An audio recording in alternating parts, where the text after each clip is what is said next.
오늘 본문 이사야서 11장의 말씀은 예언의 말씀, 이사야서가 대부분의 예언의 말씀이지만 예언의 이 말씀은 지금부터 약 2700년 전의 예언입니다.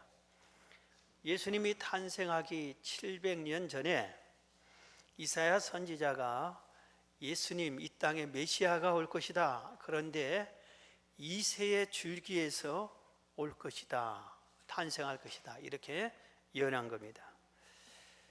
다시 한번 말씀드리는데, 당시 이스라엘의 형편은 나라가 남북으로 나뉘어졌습니다. 그리고 주변에는 바벨론, 아수르, 애굽, 이런 강대국들이 계속해서 위협했고, 또 그 수많은 주변의 다른 나라들과 전쟁이 끊임없었습니다.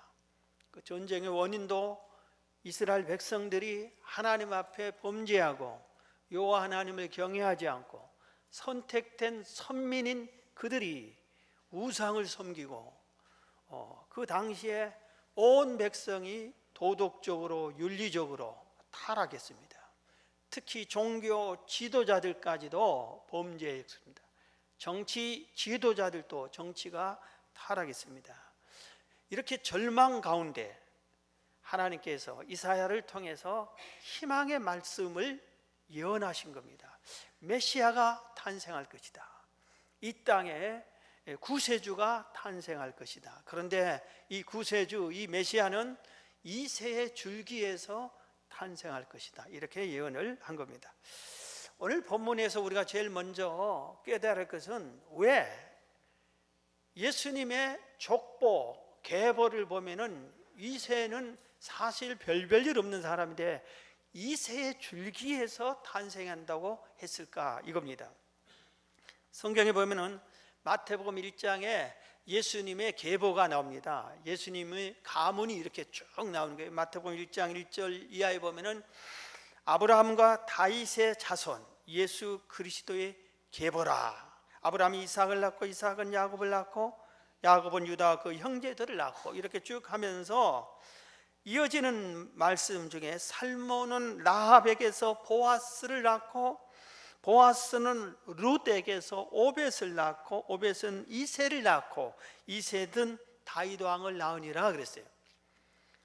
이 계보, 예수님의 계보를 소개하는데 마태복음에서는 이렇게 아브라함과 다윗의 계보로 이렇게 소개를 하고 있는데, 왜 지금 이사야서에서는 이새를 소개했을까, 이겁니다. 우리가 한번 생각을 해봐야 됩니다. 다윗은 왕이었어요. 그래서 다윗 왕이롭고 이렇게 마태복음 1장에는 표현까지도 하는데, 믿음의 조상인 아브라함의 줄기에서 메시아가 탄생한다, 이러면 이게 옳을 것 같은데, 아니면은 이스라엘 백성들이 가장 존경하는 다윗 왕의 계보에서 예수님이 메시아가 탄생한다, 이래야 옳은데 왜 이새라고 했을까, 이겁니다. 그래서 우리가 이새를 알아봐야 됩니다. 이새는 누구냐? 이새를 볼 때 우리 아까 읽어드린 마태복음 1장 5절에 말한 것처럼 이새의 증조 할머니는 라합입니다. 이 라합이 누구냐면은 여리고성을 이스라엘 백성이 멸망할 때 거기서 정탐꾼을 지켜준 기생이에요, 기생.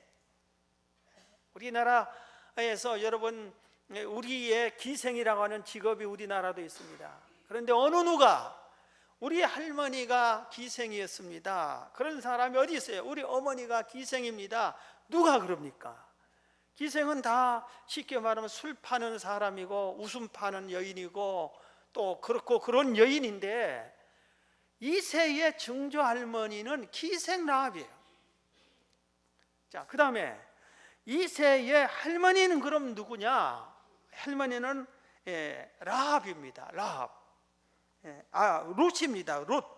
룻은 누구냐 하면은 우리가 잘 아는 대로 이방 나라 모함 여인입니다. 모함 여인. 그래서 이 모함 여인은 오늘날도 마찬가지고 그 시대도 마찬가지만 완전한 이슬람 민족, 이슬람을 섬기는 이슬람 족속들이, 지금 전 세계의 테러 분자들이 누굽니까?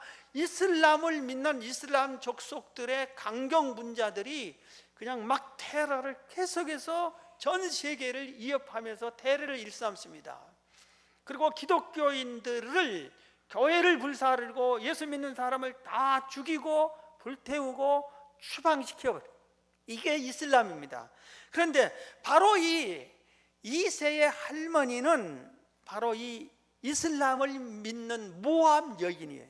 오늘날 우리나라 말하면 다문화 가정의 여인입니다. 그러니까 자랑할 만한 족보가 아니라입니다. 그 가문이 자랑할 만한 사람이 몇 대 이렇게 보면은 정말 손가락질 받는 가문이라 이겁니다. 그런데 거기에서 2세가 다윗을 낳고 그 후손으로 이어져서 메시아가 탄생한다 이겁니다. 2세 자신도 베들레헴의 한 작은 지역에 아주 가난한 농부요 목동에 불과했습니다. 그 시절에 가난한 사람들이 가던 평범한 직업이 바로 농부요 목동이요 그랬습니다. 그런데 2세도 그런 겁니다. 왜 그랬을까요? 왜 2세 줄기에서 메시아가 탄생한다고 했을까요? 그것은 뭐냐면은 하나님은 이 세상의 모든 사람을 차별하지 않는다 이겁니다. 평등하다 이겁니다. 세상 사람들이 양반의 가문, 상놈의 가문 이런 것을 따지는 거예요.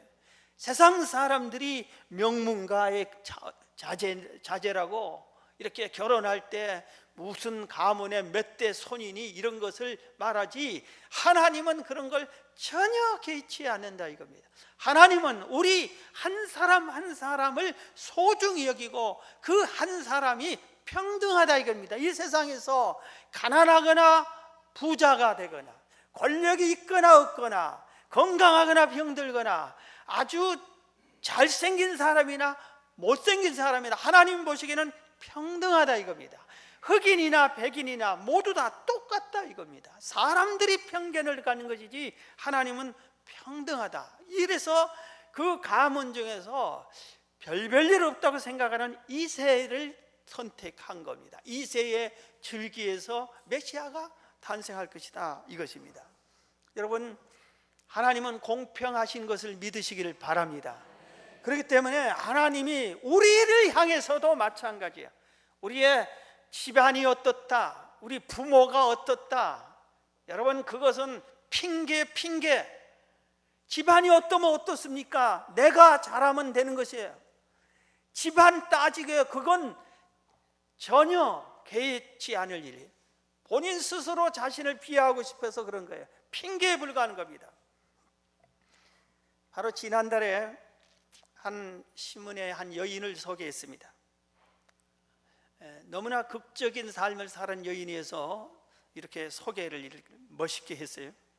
이 여인은 서진규 씨라고 하는 여인인데 지금 희망연구소 소장입니다.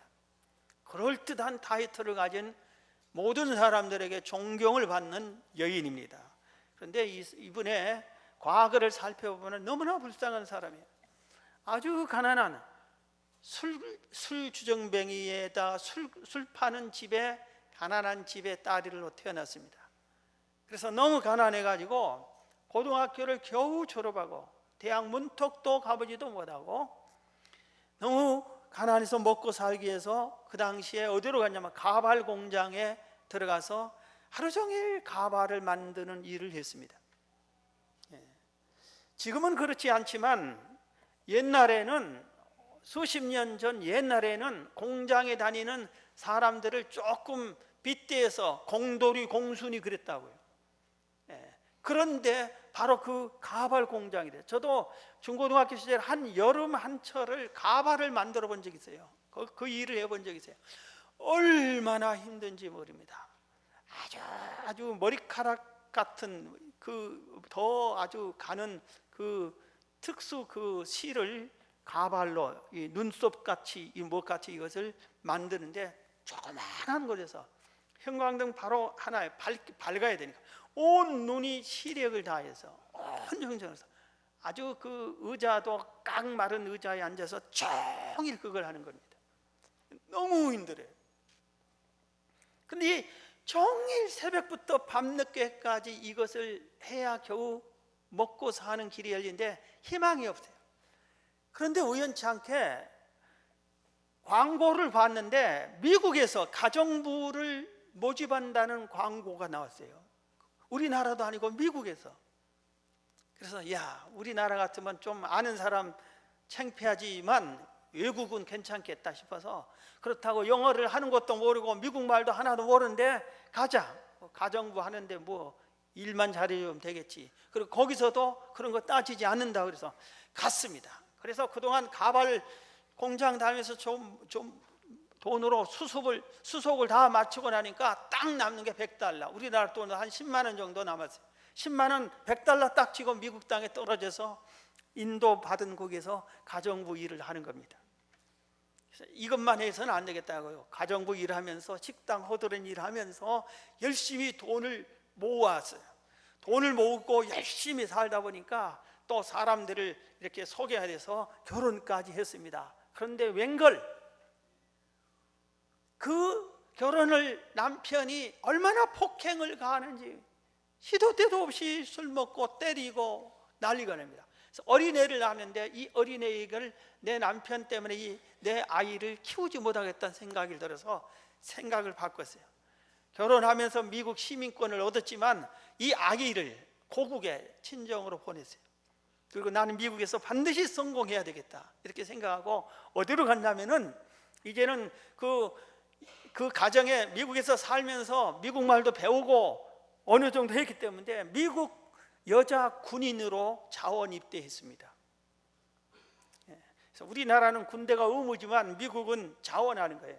그래서 자원에서 시험을 쳐서 겨우 합격해가지고 훈련을 받는데 어린아이를 떼운 지 얼마 안 돼 몸조리가 제대로 안 된 몸으로 있지만 내가 여기서 살아남아야 되겠다고 열심히 훈련을 받아서 훈련 병 중에 1등으로 훈련을 마칩니다.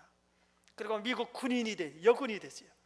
그래서 내가 사는 길이 여기서 열심히 공부하고 노력해야 된다. 그래서 열심히 군인이 돼서 어디까지 계급이 올라가냐면은 장교, 소령까지 올라갑니다.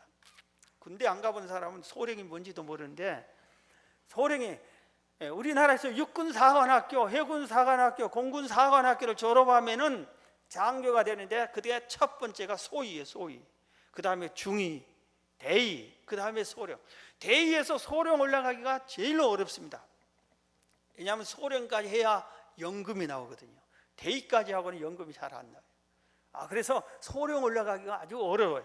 그런데 이 여인이 미군 군의 소령이 된 겁니다. 그러면서 내가 이제 정상적으로 근무하고 정상적인 월급이 나고 이럴 때 편히 살아서는 안 되겠다. 내 어릴 때 꿈을 키우자. 꿈의 열매를 맺자 하고 어릴 때 꿈이 공부하고 싶고 박사학위를 받고 싶은 거예요. 그래서 열심히 공부하고 소령까지 올라간 그 나이가 42살에 42살 손 들어봐요. 42살에 미국의 아주 세계의 명문대학인 하버드 대학 석사 과정에 합격을 합니다. 그리고 거기서 16년을 더 공부해서 하버드 대학 박사학위를 받습니다. 그리고 우리나라에 와서 지금 희망연구소 소장의 역할을 일을 하면서 회사에 가서 훈련시켜 주시고 많은 사람들을 교육하고 그런 일을 합니다. 여러분, 이 세의 가문에서 메시아가 온다는 것은 너도 희망을 가져라. 이 세도 메시아의 가문이다 이겁니다.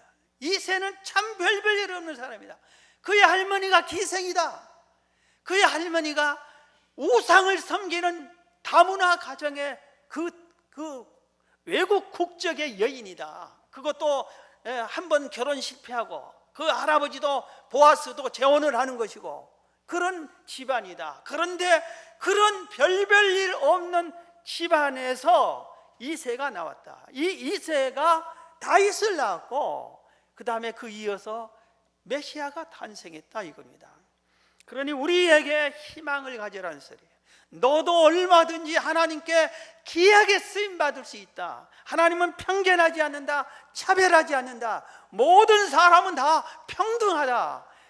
내가 부족한 거 있으면 부족한 것을 채우면 되고 모르는 거 있으면 배우면 되고 잘못된 것은 고치면 되는 거다 이겁니다. 여러분, 희망을 갖기를 바랍니다.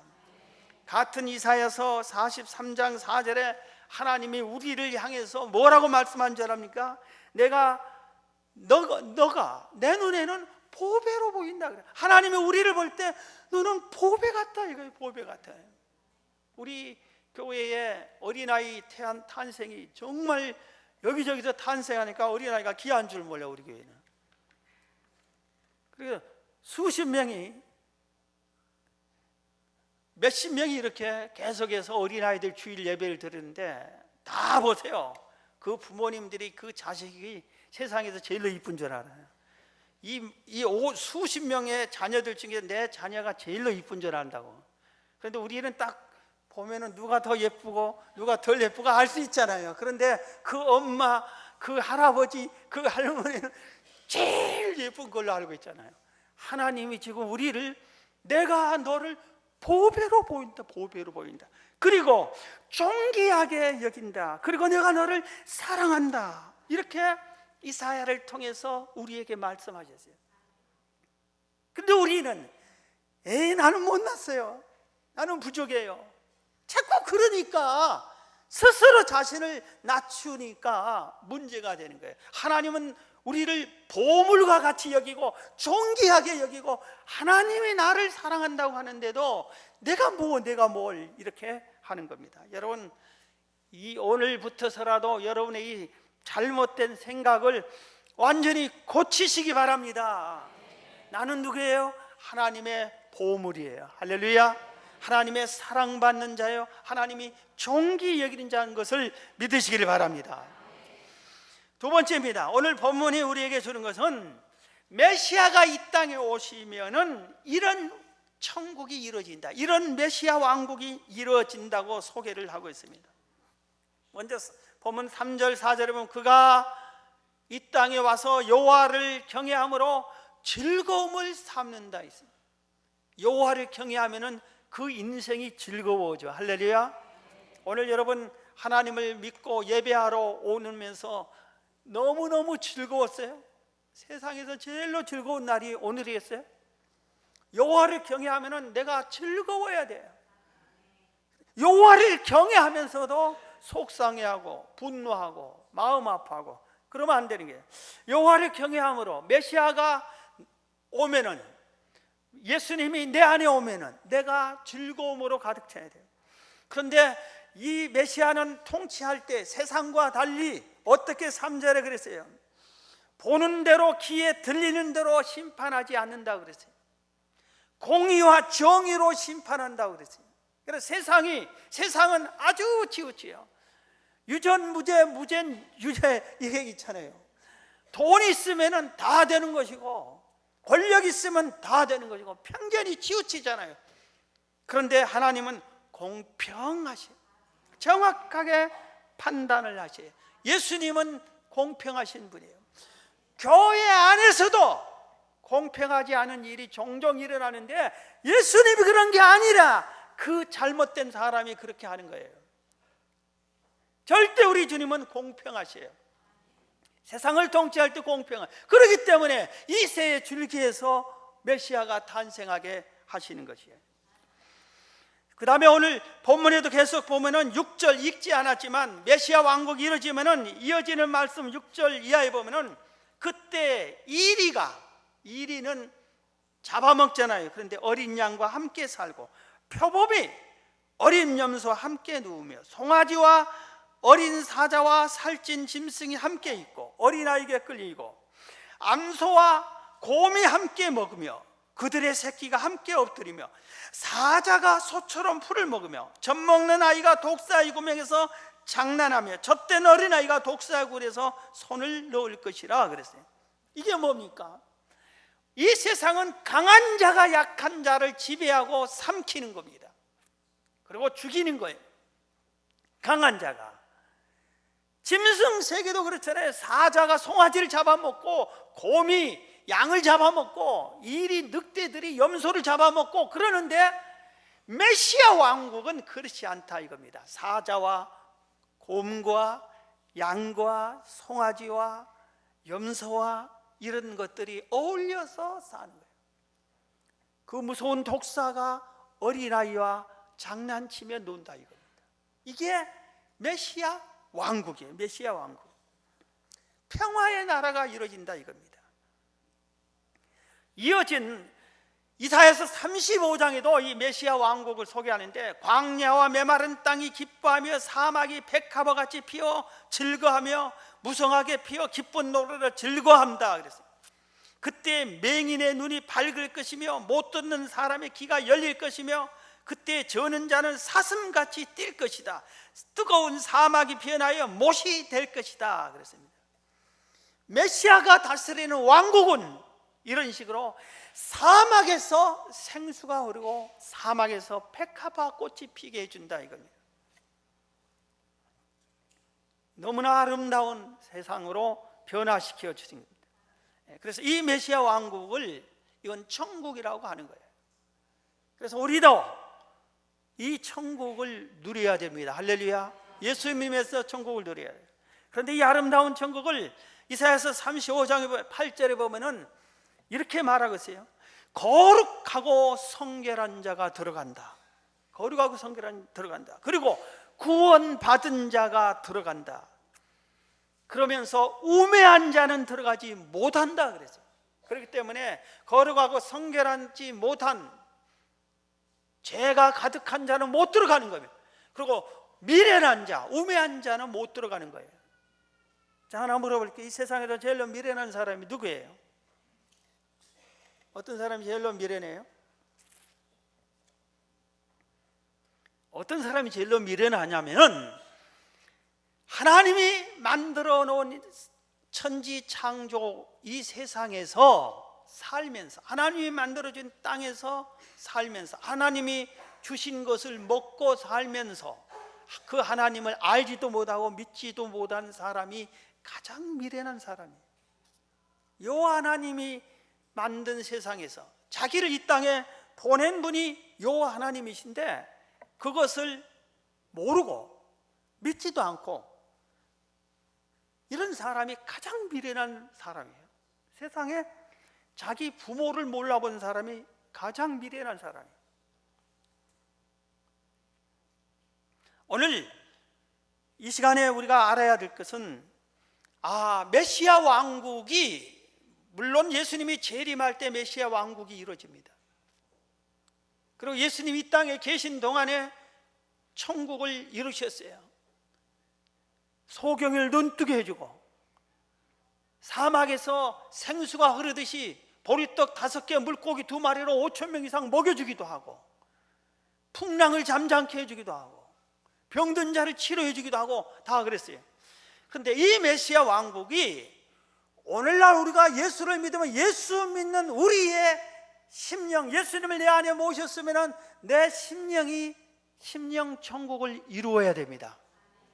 여러분, 이 심령 천국을 이루기를 주의 이름으로 축원합니다. 예수님을 내 안에 모시면서 이 천국을 이루지 않으면 어떻게 됩니까? 그건 잘못 믿는 거예요. 여러분, 예수님을 여러분 심령 안에 모셨습니까? 모셨습니까? 천국을 이루시기를 바랍니다. 천국 생활 하세요. 너무 근심 걱정하지 마시고 속상해하지 말고 억울하다고 가슴 치지 마시고 그래요. 예수님이 어떻게 다 공평하게 심판하신다고 그랬잖아요. 내가 억울한 것을 주님이 다 알아서 다 해주셔. 때가 되면은 심령 천국을 이루세요. 그 다음에 예수 믿는 내가 있는 우리 가정의 가정 천국을 이루시기를 주의 이름으로 축원합니다. 그리고 예수 믿는 사람들만 모이는 것은 반드시 천국이 돼야 돼요. 그게 교회잖아요. 교회는 교회가 천국이어야 돼요. 그래서 사람들이 교회를 보고 야, 정말 교회는 좋다. 교회는 너무나 행복하다. 교회는 평화의 나라다. 나도 저기서 같이 어울렸으면 얼마나 좋을까. 이래야 되는 거예요. 그런데 교회가 천국을 이루지 못하니까 사람들이 교회에 돌을 던지지를 않나. 싸우려면 교회 가서 싸우라고 하지 않나. 그러면 되겠어요. 자, 여러분의 교회가 여러분 때에 의해서 천국이 되기를 주의 이름으로 축원합니다. 자, 오늘 예수님이 메시아 왕국을 이루면은 우리의 심령 천국이 이루어지고 가정 천국이 이루어지고 교회 천국이 이루어져야 되는데 이게 이루어지지 않는다면 원인은 내 때문에 나에게 있어요. 남 탓하지 마시고 나에게. 우리 가정의 가정 천국이 안 이루어지는 것은 내가 잘못해서 그런 거예요. 내가 예수 믿는 내가 천국을 이루어야 돼요. 너 때문이야 그러지 마세요. 나 때문에 가정 천국이 이루어질 수 있고 이루어져야 되는 것이고 오늘 말씀은 그것을 지금 강력히 외치고 있는 겁니다. 여러분, 천국 이 땅에서도 우리는 천국 지점 생활을 해야 되고 이 세상 끝날 때 본국인 천국으로 가야 될 줄로 믿습니다. 자, 오늘 본문에서 우리가 세 번째 교훈은 재림 예수를 사모해야 돼요. 예수님이 탄생하기 700년 전에 이사야 선지자가 이새의 가문에서 메시아가 탄생한다고 예언을 했는데 그 당시에 사람들은 믿지도 않았어요. 대부분. 그러니까 결국 그 나라가 망했어요. 하나님 말씀을 받아들이지 않아서. 그러나 한 번 해놓은 예언은 그대로 이루어져 700년 후에 이새의 고향 베들레헴에서 예수님이 탄생했어요. 예수님이 베들레헴에서 탄생합니다. 성경에 나오는 모든 예언이 하나도 틀림없이 그대로 이루어진 것을 우리는 성경을 통해서 알 수 있어요. 할렐루야. 하나님은 신실하신 분입니다. 하나님의 약속은 변치 않고 다 이루어 주십니다. 그런데 가장 중요한 예언 하나가 이루어지지 않아서 성경에 예언을 하나 해놨는데 아직 이루어지지 않는 하나 중요한 예언이 있어요. 그게 뭐냐? 예수님의 재림입니다. 다시 예수님이 이 땅에 오시는 겁니다. 우리 육체의 눈으로 보일 수 있는 모습으로 다시 오시는 것을 예언해놨습니다. 그런데 이 예수님이 아직 오시지 않았어요. 이 예언은 반드시 이루어질 줄로 믿습니다.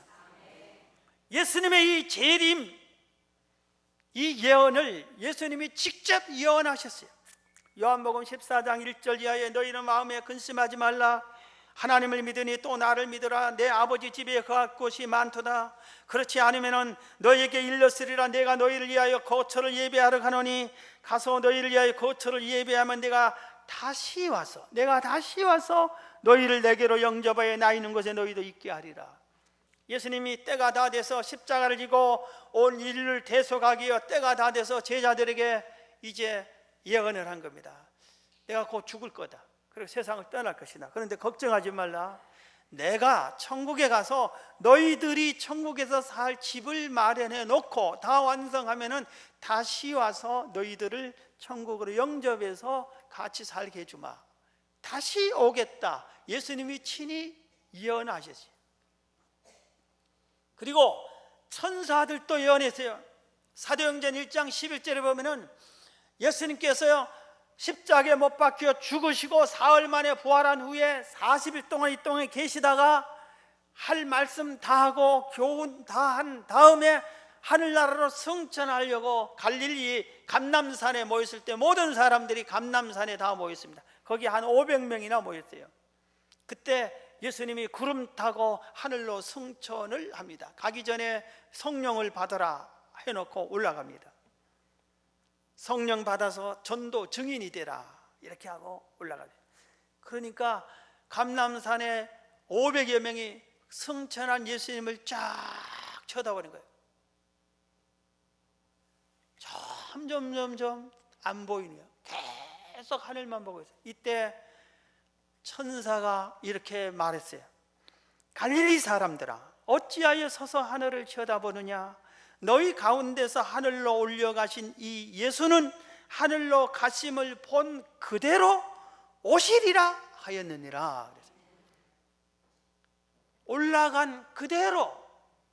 그래서 예수님이 재림할 때는 구름 타고 천사들과 함께 재림하신다고 성경이 기록해 놨어요. 올라간 그대로 다시 오세요. 우리 육신의 눈으로 보이게끔 오세요. 그런데 그때는 누가 보냐? 세상의 모든 사람이 다 본다 그랬어요. 그때는 한쪽만 봤는데 다 봐. 500명 봤는데 재림할 예수는 다 봐. 심지어 예수님을 죽였던 사람도 부활시켜서 보게 하는 거예요.